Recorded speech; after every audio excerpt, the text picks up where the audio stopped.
Ternyata menjalani dunia pernikahan dan dunia parenting bukanlah hal yang mudah atau easy-peasy. Oleh karena itu, EasyPeasy, Ephrata Couples and Parents Community hadir untuk menjawab dan menjadi sahabat dalam setiap pergumulan.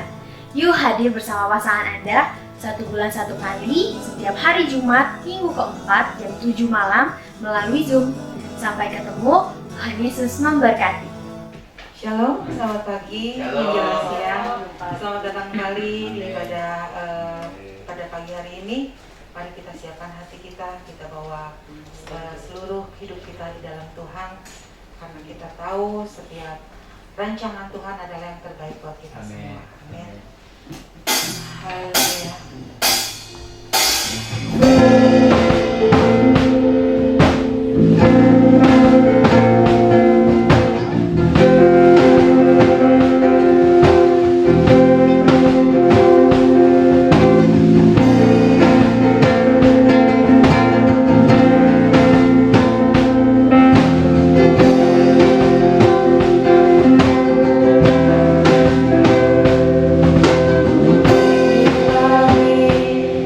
Aku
kami yang ada di ruangan ini. Kami undang hadirat-Mu turun ke atas kami, di tengah-tengah kami, mengurapi setiap kami yang hadir, supaya kami mengalami jamahan-Mu Tuhan, sehingga ketika kami keluar dari tempat ini, kami mendapatkan lawatan dan sukacita yang dari Tuhan.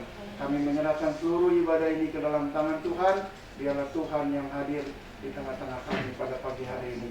Terpujilah nama Tuhan, di dalam nama Yesus kami berdoa dan mengucap syukur. Amin. Semuanya siap untuk memuji Tuhan. Dan sebelum kita memuji Tuhan, lihat sekeliling kita dan beri senyum. Katakan Tuhan Yesus kita hebat. Senyum. Gak punya.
kami yakin dengan iman bahwa Engkau memberi kelepasan, Engkau memberi kesembuhan, Engkau memberi pemulihan, Engkau memberi kekuatan dan kesehatan bagi kami ya Bapa.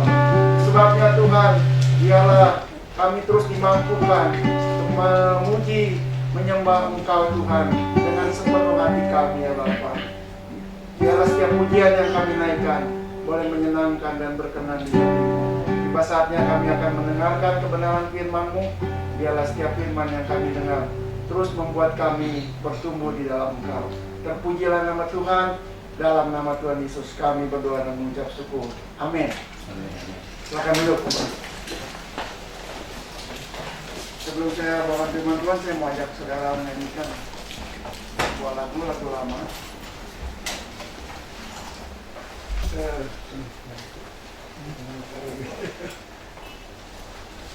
Lagunya Jangan Kau Tinggalkan Bethlehem. Ada yang tahu lagu ini?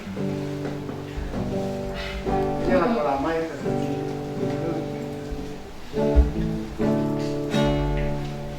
Saya bisa dikeluarkan. Jangan kau tinggalkan Bethlehem,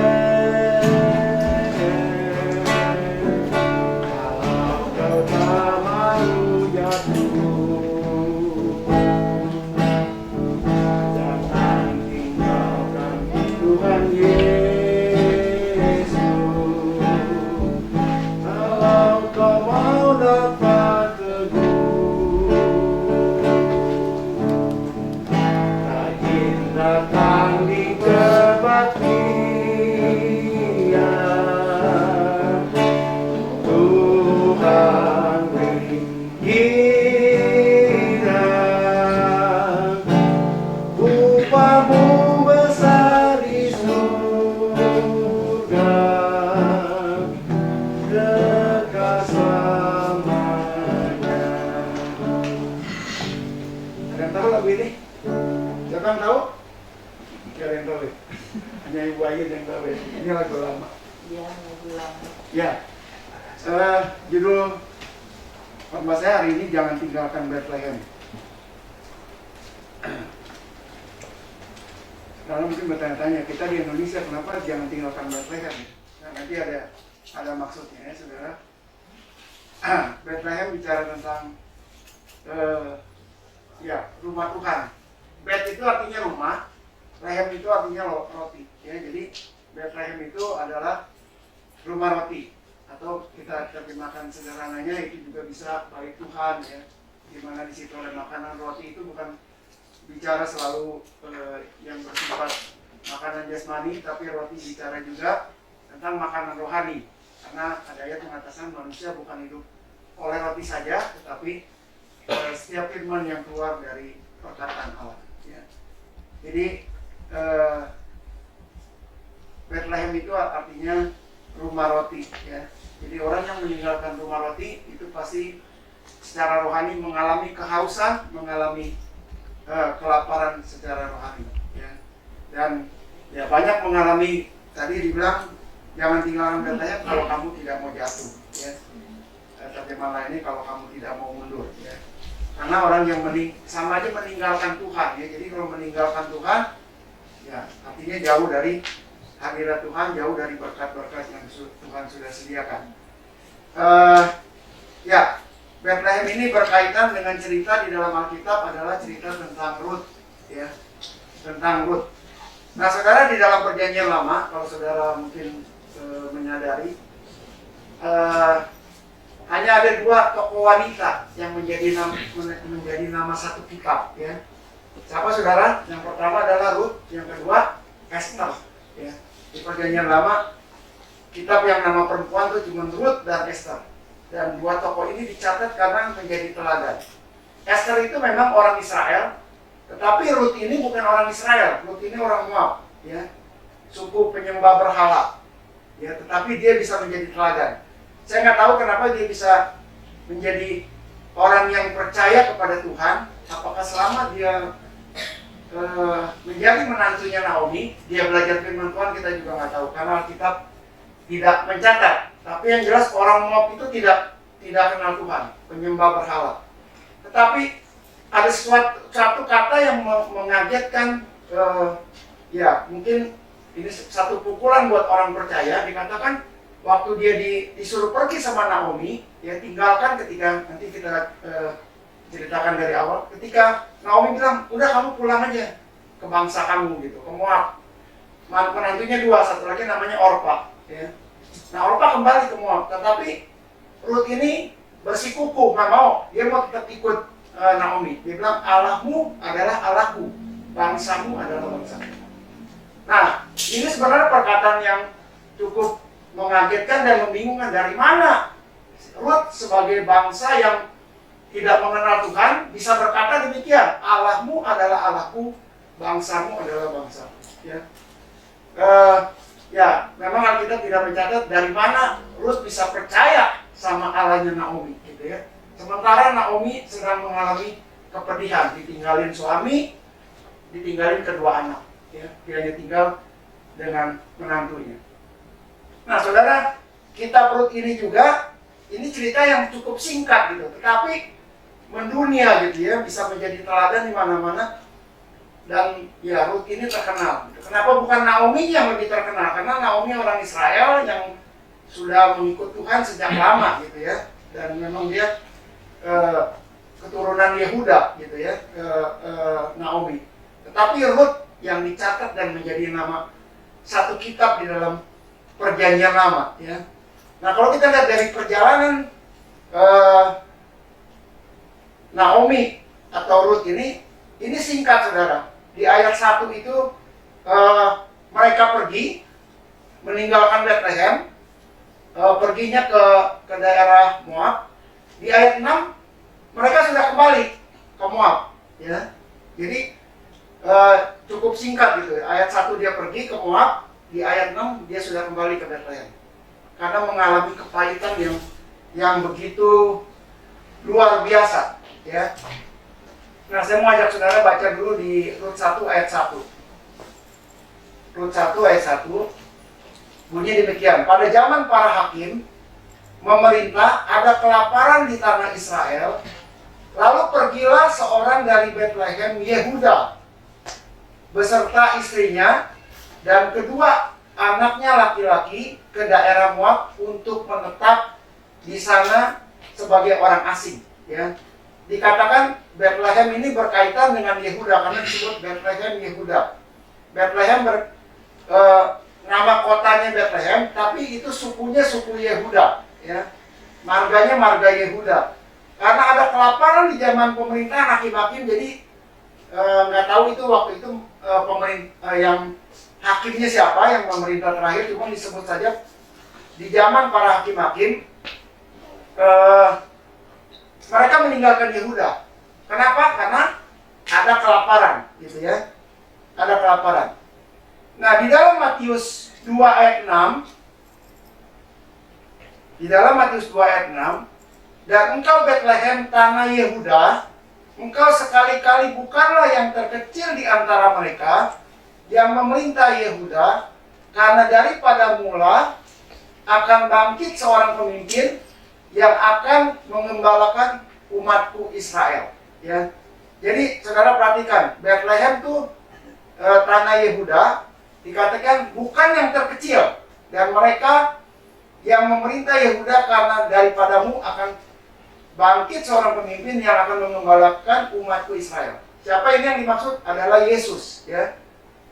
Nah, saudara meninggalkan Yehuda sama saja meninggalkan pemimpin. Karena dikatakan akan bangkit seorang pemimpin, ya. Pemimpin itu biasanya yang menuntun, yang mengembalakan, ya. Nah, Daud dulu sebelum dia jadi raja, dia adalah seorang gembala. Dia mengembalakan domba-dombanya, ya. Tahu tugas gembala artinya menjaga domba-dombanya dari segala mangsa yang ada di sekitarnya, dari binatang-binatang buas, ya. Nah, saudara, ya, Naomi dan suaminya Elimelek ini meninggalkan Yehuda. Artinya meninggalkan di mana kota Bethlehem itu artinya bangkit seorang pemimpin. Dia meninggalkan seorang pemimpin atau meninggalkan seorang gembala. Saudara bisa kebayang kalau domba yang keluar dari apa ya? Dari pengembalaan itu akan rawan terhadap mangsa yang ada di sana. Ya. Jadi saudara, maksud dari firman Tuhan ini, jangan coba-coba meninggalkan Bethlehem. Jangan coba-coba meninggalkan Yehuda, meninggalkan rumah roti, di mana di situ ada makanan, di situ tersedia segala sesuatu yang disediakan oleh pemimpin atau oleh gembala. Ya, meninggalkan Yehuda, jadi sama saja memisahkan diri umat yang digembalakan atau meninggalkan persekutuan dengan Tuhan. Ya, dengan komunitas yang ada seperti sekarang, ya. Hidup di dalam menyendiri dan tinggal di dalam kesedihan seperti domba yang hilang, ya. Nah, di dalam Mazmur 95 ayat 7 dikatakan demikian, sebab Dialah Allah kita dan kitalah umat gembalaannya dan kawanan domba tuntunan tangannya.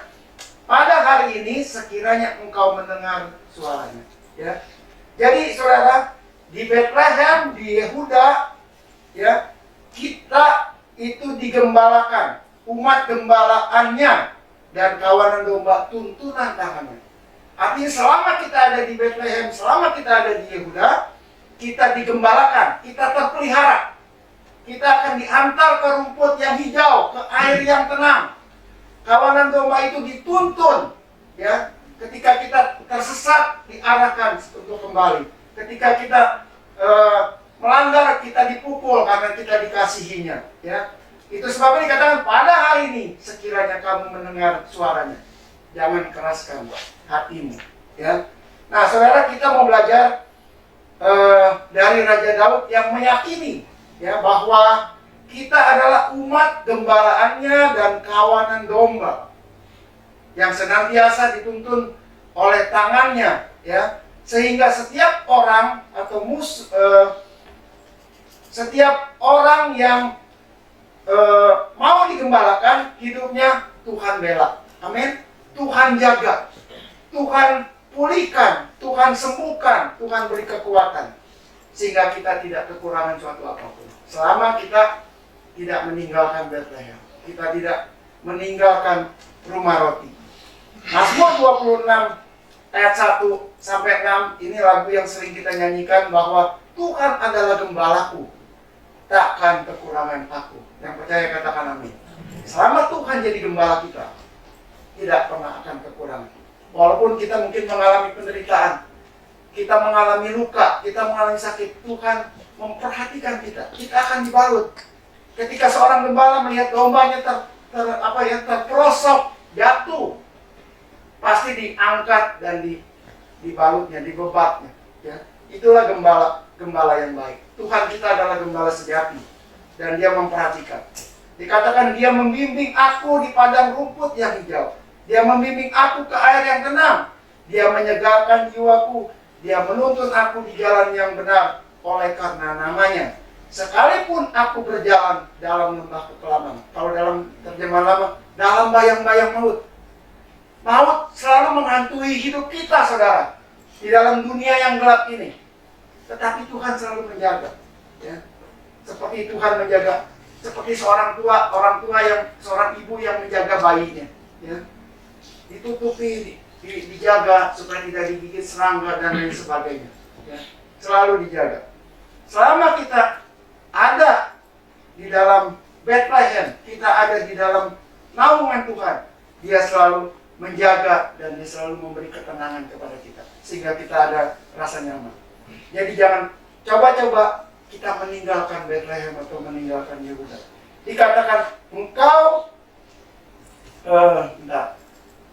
sekalipun aku berjalan dalam lembah kekelaman, aku tidak takut bahaya, sebab engkau besertaku.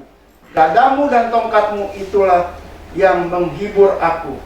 Engkau menyediakan hidangan bagiku di hadapan lawanku. Engkau mengurapi kepalaku dengan minyak, pialaku penuh melimpah. Kebajikan dan kemurahan belaka akan mengikuti aku seumur hidupku, dan aku akan diam di rumah Tuhan sepanjang masa. Ini yang dikatakan Daud. Dia betah di rumah Tuhan karena dia tahu semua tersedia, tidak akan kekurangan. Kalau saudara mau belajar dari Raja Daud yang sudah pengalaman hidup bersama Tuhan, mari kita teladani, mari kita ikuti, ya. dia tidak mengalami kekurangan. Walaupun Daud bukan orang yang sempurna, Daud bukan tidak pernah jatuh dalam dosa. Ketika dia jatuh, dia bertobat dan Tuhan pulihkan, sehingga dia menjadi, dikatakan Daud itu menjadi orang yang berkenan di hati Tuhan. Saudara, kalau mau berkenan, jangan tinggalkan Bethlehem. Dikatakan, aku akan diam dalam rumah Tuhan sepanjang masa. Rumah Tuhan itu menjadi satu apa ya, keteduhan. Mungkin lebih nyaman dari dia duduk di tahtanya di kerajaan, ya. Di rumah Tuhan tuh dia jadikan yang prioritas daripada dia duduk di takhta. Banyak apa?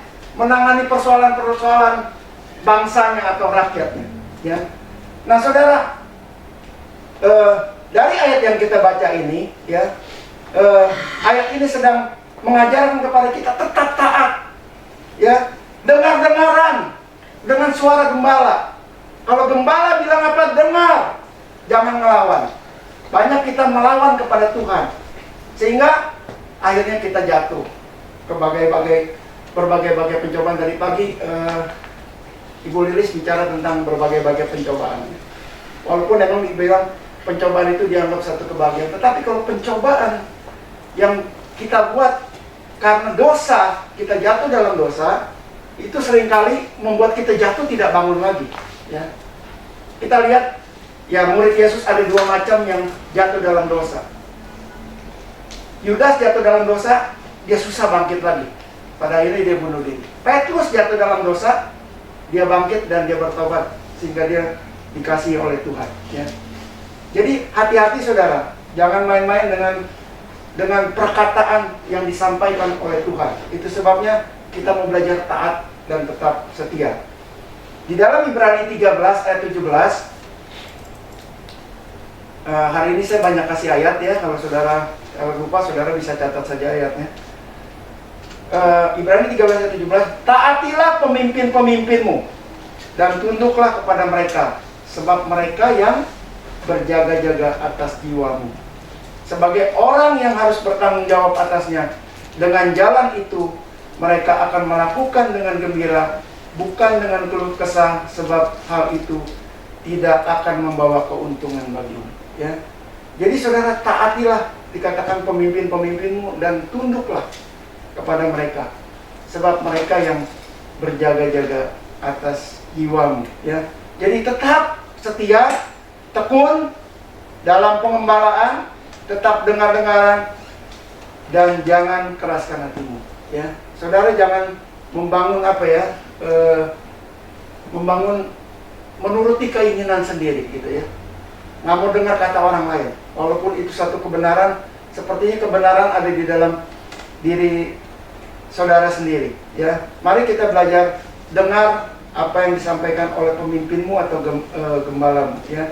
Ibrani 3 ayat 15, tetapi apabila pernah dikatakan pada hari ini, jika engkau mendengar suaranya, jangan keraskan hatimu seperti di dalam kegeraman, ya. Banyak orang begitu marah, begitu geram, tinggalkan tempat, ya. Ya, atau mencari solusi dengan pikiran dan caranya sendiri, ya. Mari saudara, kita mau belajar tetap taat, mendengarkan suaranya, dibilang jangan keraskan hatimu, ya. Kita mau belajar untuk tunduk dan taat.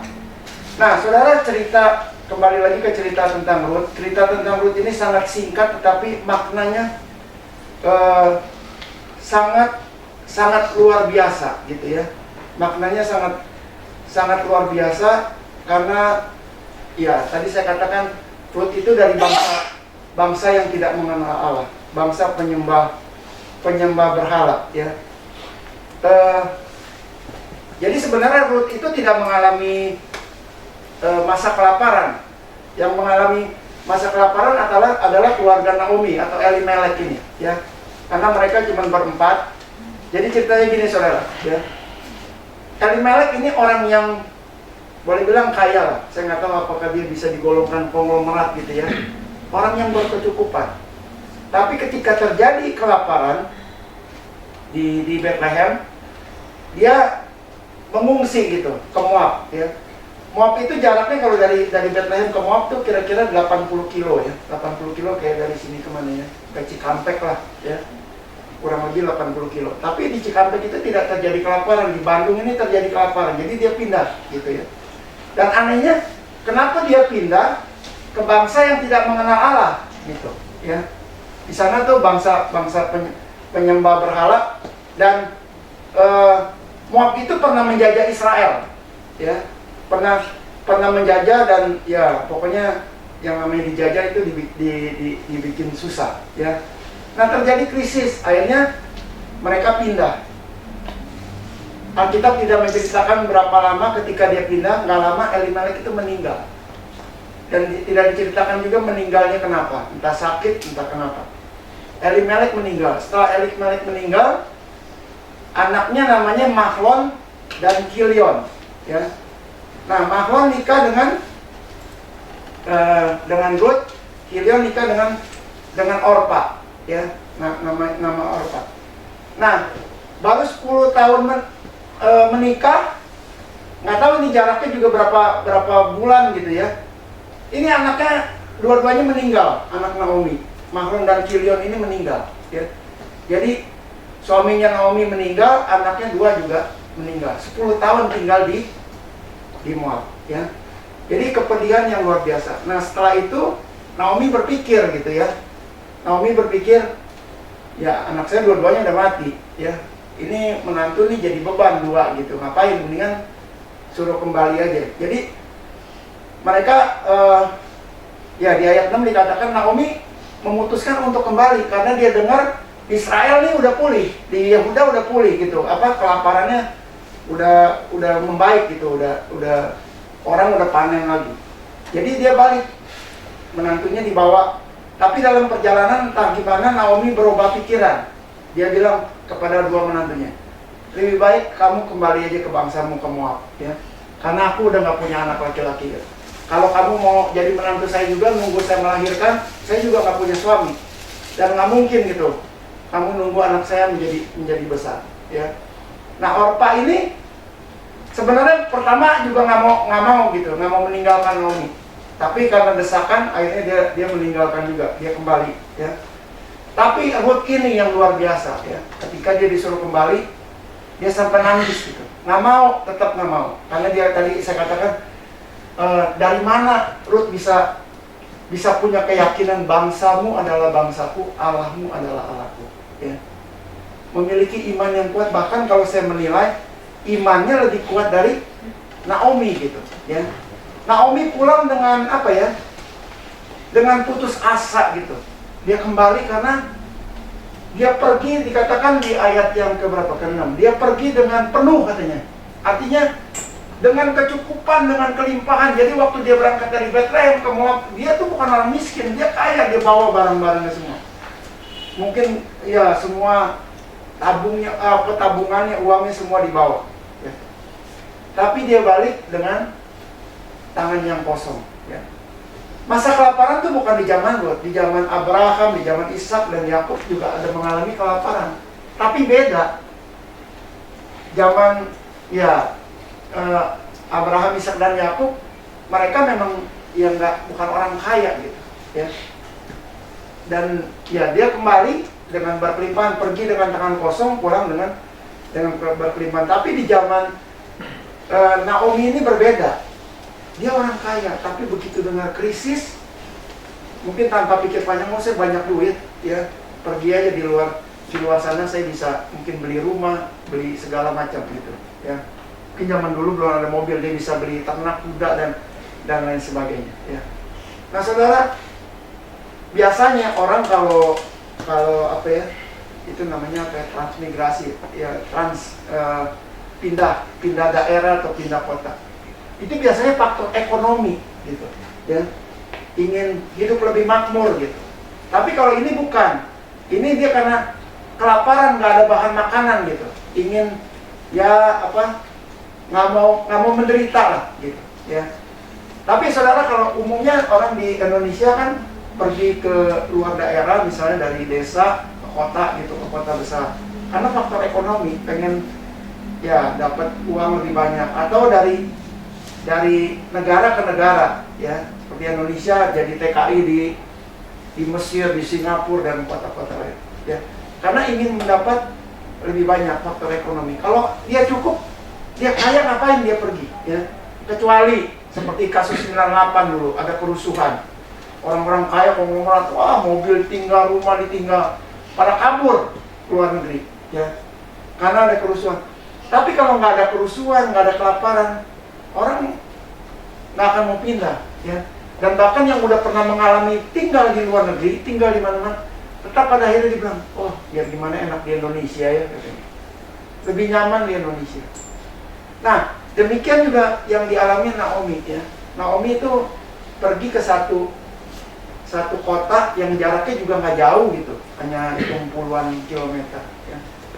Tapi pada akhirnya dia rindu kampung halaman, ya. Tetap lebih enak gitu. Nah, saudara, bisa kebayang nggak, saudara? Ya, saya yakin juga mungkin bukan Naomi aja nih di masa kelaparan yang pergi ke daerah lain. Mungkin ada, cuma nggak disebutkan. Tapi kan nggak semua Yehuda itu atau Bethlehem itu tidak kosong gitu. Tetap ada orang-orang yang tinggal, yang bertahan di sana.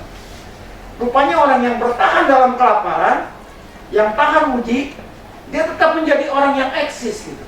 Jadi tetap hidup di dalam pemeliharaan Tuhan. Karena emang tinggal di rumah roti, disitulah janji Tuhan kepada mereka semua. Naomi sementara yang pergi dengan tangan penuh, pulang dengan tangan kosong. Bahkan dikatakan seperti apa, ya? Seperti, ya, benar-benar miskin.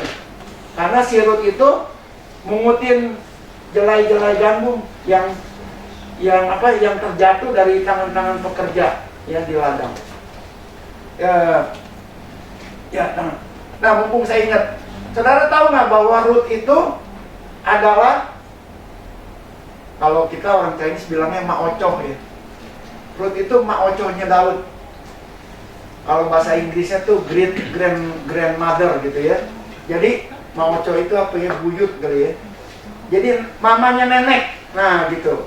Jadi Rut itu mama neneknya si Daud, ya. Jadi Rut punya anak Obed. Obed punya istri, istrinya nggak disebut. Lalu melahirkan Isai.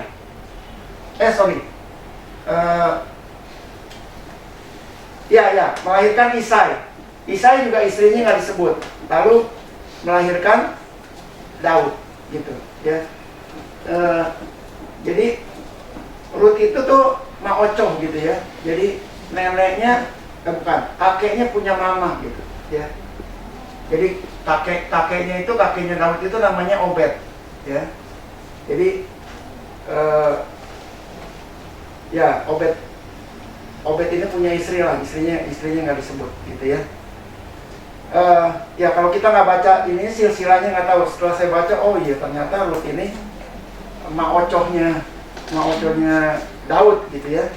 Karena gini, kitab Rut ini diperkirakan ini ditulisnya di zaman Daud, karena nama Daud sudah disebut di sini gitu, ya. Nama Daud disebut, jadi diperkirakan kitab Rut ini yang cukup singkat, yang ceritanya tapi mendunia gitu, ya. Semua orang banyak. Mungkin kalau dikumpulin, saudara cari di daftar nama, orang yang namanya Rut tuh mungkin ratusan ribu, ya. Atau orang yang pakai nama Esther gitu, ya, banyak. Karena memang itu tokoh yang sangat diteladani, ya. Nah, kembali lagi saudara ke cerita tentang Naomi tadi, ya. Jadi terjadi kelaparan yang hebat, ya, terjadi di Bethlehem, ya. Dan ya, Bethlehem itu juga tetanggaan dengan Yerusalem, ya. Hanya ya dekat lah, kayak Bandung Cimahi gitu, ya. Bandung Cimahi. Ya, tapi pertanyaannya, kenapa dia nggak pergi ke Yerusalem aja gitu? Kenapa perginya ke Moab? Ya, mungkin di Yerusalem juga tidak terjadi kelaparan, ya.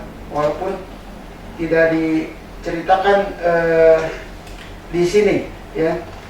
Nah, saudara, saya mau ajak saudara melihat arti dari sebuah nama gitu, ya.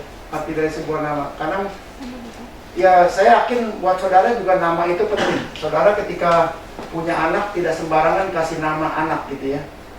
Karena seperti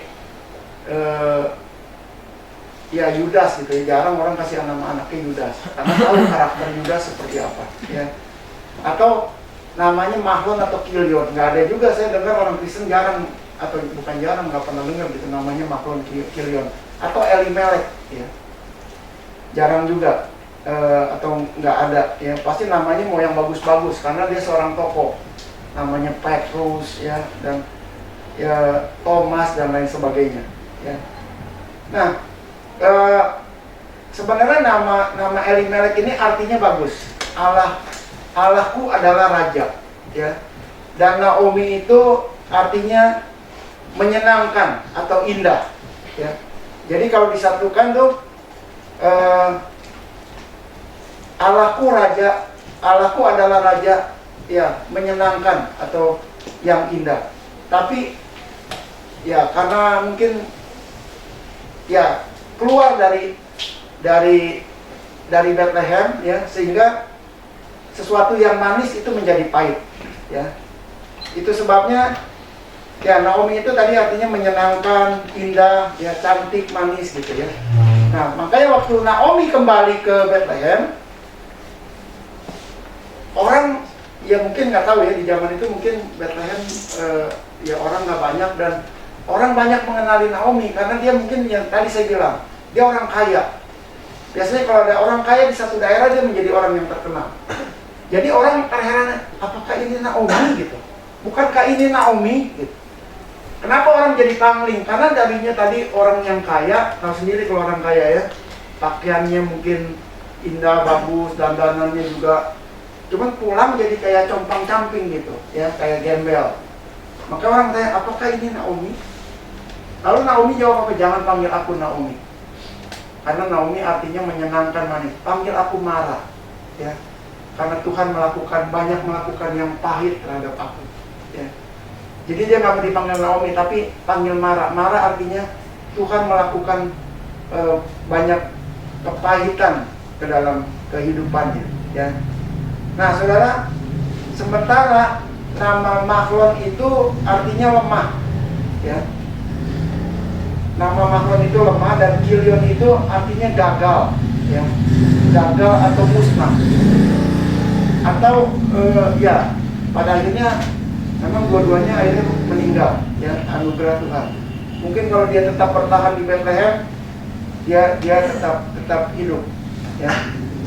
Nah saudara, kemudian Orpa ya, Orpa itu adalah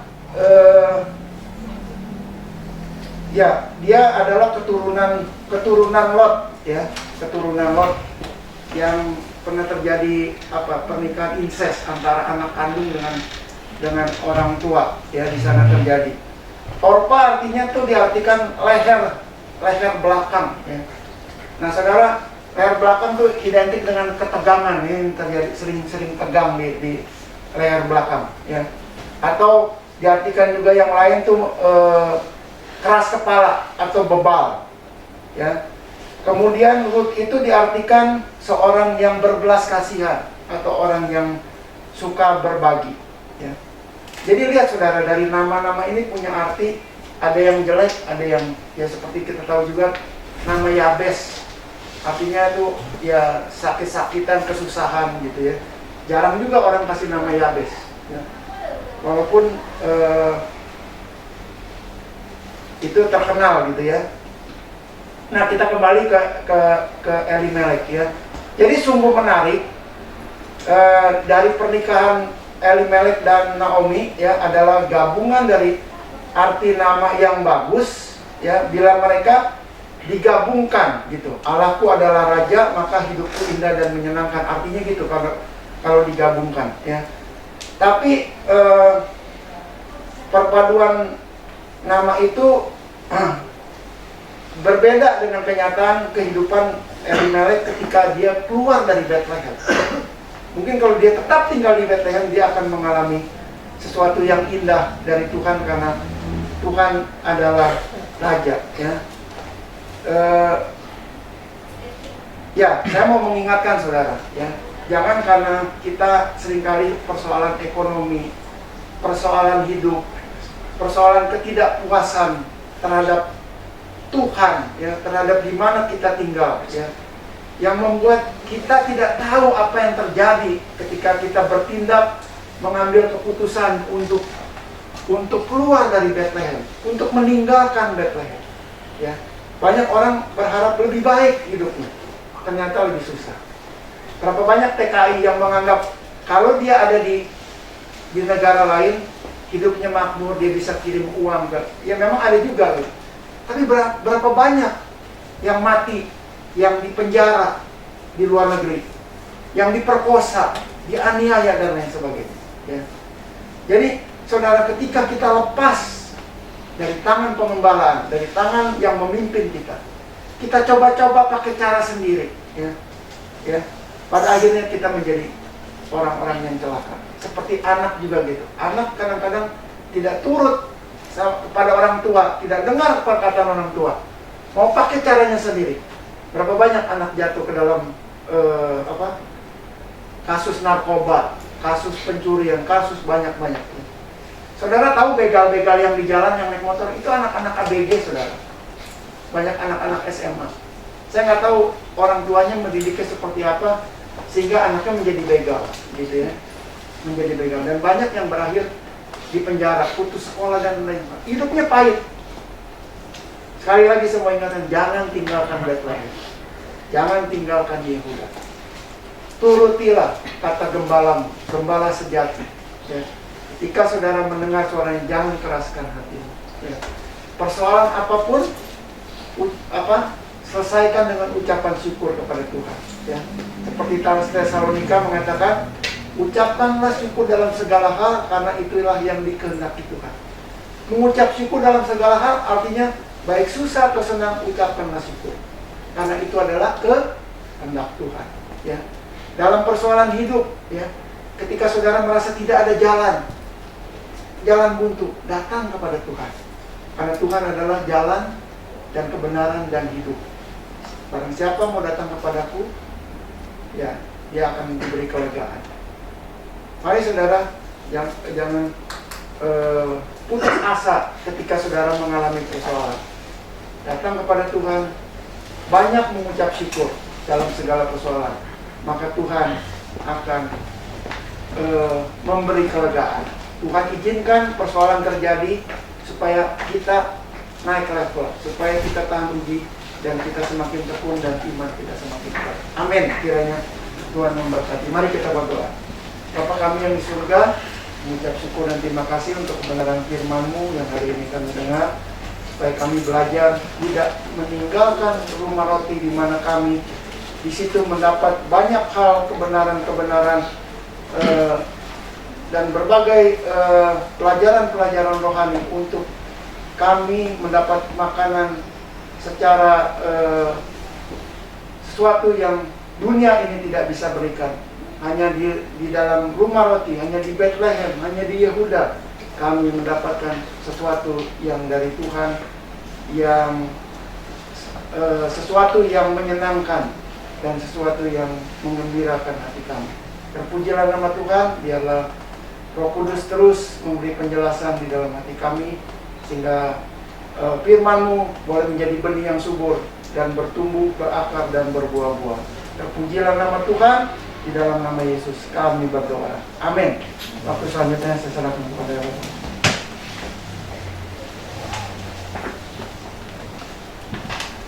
Baik, karena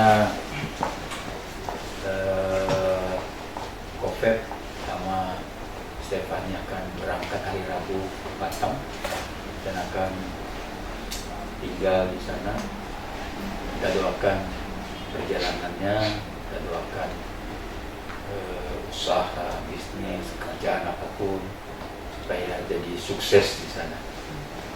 Ya boleh, kamu datang ke sini berdua. Adiknya jangan, karena dia di situ aja, sendiri aja dia tuh. Nah, setelah menikah beberapa minggu yang lalu, beberapa bulan lah, jadi mereka memutuskan untuk pulang ke tempatnya di mana papi maminya bersama-sama di Batam. Kita doakan. Jadi ini terakhir mungkin saudara lihat dia secara fisik itu dibuka aja, mana tahu dia nggak sipet. Ini kita doakannya. Bisa lihat di WA. Di WA, adalah di WA. Jadi hari Rabu mereka berdoakan ke Batam dan menetap di sana. Kita berdiri bersama-sama, yuk kita doakan ya teman kita ini. Dan Tuhan tolong, Tuhan berkati. Ayo Pak, doain Pak, kita tumpangi mereka. Bapa di dalam surga, hari ini kami bersepakat bersama-sama. Ini rekan kami, ini sahabat kami, ini teman kami, ini juga rekan sepelayanan selama ini bersama-sama dengan kami. Haleluya. Bapa, rinduan mereka, keputusan mereka untuk berkarir, melakukan banyak hal di Batam. Tuhan memulai, Tuhan menyertai perjalanan mereka dari tempat ini, dari Bandung ke Batam. Setelah ada di Batam juga, Tuhanlah yang menyediakan yang terbaik buat mereka. Pekerjaan, atau usaha, atau bisnis. Karena kami tahu Tuhan merancangkan masa depan yang penuh harapan buat mereka. Oleh sebab itu, perjalanan, sekali lagi perjalanan mereka, apa yang mereka akan kerjakan di sana dan lakukan, Tuhanlah yang memulai. Tuhan buka jalan, Tuhan memberkati setiap pekerjaan, rencana-rencana mereka yang sudah mereka mungkin rencanakan. Tuhan, tolonglah mereka. Biarkan mereka di sana, damai sejahtera-Mu menyertai mereka. Pimpinan Tuhan juga bersama-sama dengan mereka. Terima kasih Bapa di dalam surga. Suatu saat kami akan melihat mereka menjadi orang-orang hebat di dalam Tuhan, orang-orang sukses di dalam Tuhan, orang-orang yang takut akan Tuhan. Terpujilah nama-Mu Bapa di dalam surga. Dalam nama Yesus, sekali lagi kami serahkan rekan kami ini ke dalam tangan Tuhan. Perjalanan dan sampai kapanpun ada di sana, kami akan mendengar mereka diberkati Tuhan. Terpujilah Engkau Bapa. Dalam nama Yesus kami berdoa. Kami hari ini juga meninggalkan tempat ini. Kami sudah mendengarkan firman-Mu bahwa sekalipun mungkin ada kesusahan, kesulitan, kami tidak akan pernah meninggalkan gereja, rumah Tuhan. Karena rumah Tuhan adalah sumber berkat, sumber roti, sumber segala sesuatu. Karena sekalipun mungkin ada terkadang kesulitan-kesulitan dalam bisnis, dalam usaha, dalam pekerjaan, yang Tuhan kami dengar hari ini, kami tidak akan pernah meninggalkan rumah Tuhan. Meninggalkan Tuhan, mendengarkan Tuhan sebagai gembala kami, dan mendengarkan para pemimpin-pemimpin kami. Terpujilah nama-Mu Bapa. Di dalam nama Tuhan Yesus kami berdoa. Berkati persembahan kami yang akan kami berikan, dan berkati rumah tangga kami masing-masing, berkati anak kami, anak-anak kami, berkati pekerjaan kami, berkati usaha kami, berkati juga bisnis kami, berkati iman kami, supaya kami tetap bersandar hanya kepada Tuhan. Sekalipun hal-hal yang mustahil itu terjadi, tapi kami berharap Tuhan melakukannya buat kami. Kami tahu Tuhan bersama dengan kami, sehingga kami bisa mengalami hal-hal hebat, hal-hal luar biasa yang dari Tuhan. Di masa-masa pandemi ini, kami tetap bisa berharap kepada Tuhan, dan Tuhan sanggup melakukan hal-hal yang luar biasa di dalam hidup kami, dalam rumah tangga kami, terhadap anak-anak kami, dan terhadap iman dan pekerjaan kami. Terima kasih Bapa di dalam surga. Arahkanlah Bapak, Ibu, saudara-saudaraku hatimu kepada Tuhan sebelum engkau meninggalkan tempat ini. Biarkan tangan Tuhan terulur dan memberkati saudara hari ini. Pulanglah saudara-saudaraku yang dicintai, yang dikasihi dan diberkati Tuhan. Bawalah berkat dari Allah Bapa kita, kasih sayang dari Yesus Kristus, serta persekutuan dari Roh Kudus akan menaungi hidupmu, anak-anakmu, rumah tanggamu, pernikahanmu, usaha dan bisnismu, bahkan pekerjaanmu, bahkan setiap hari engkau dinaungi dan diberkati Tuhan. Hari ini sampai Maranatha. Haleluya, mari kita sama-sama katakan amin. Tuhan memberkati saudara, shalom. Terima kasih telah mengikuti ibadah online Gereja Efrata. Untuk persembahan umum dan persepuluhan dapat ditransfer melalui rekening BCA dengan nomor rekening 1763013344 atas nama Gereja Sidang Jemaat Allah. Untuk memudahkan pencatatan bendahara gereja, sangat membantu sekali jika setiap persembahan dibedakan dengan cara sebagai berikut. Untuk persembahan umum, berikan angka 1 pada digit terakhir nominal. Contoh, 20.001. Untuk persepuluhan, berikan angka 2 pada digit terakhir nominal. Contoh, 20.002. Jangan lewatkan ibadah online di channel Gereja Efrata selanjutnya. Dan jangan lupa subscribe dan aktifkan notifikasinya. Selamat bergabung di keluarga Gereja Efrata. Terima kasih sudah beribadah bersama kami. Tuhan Yesus memberkati.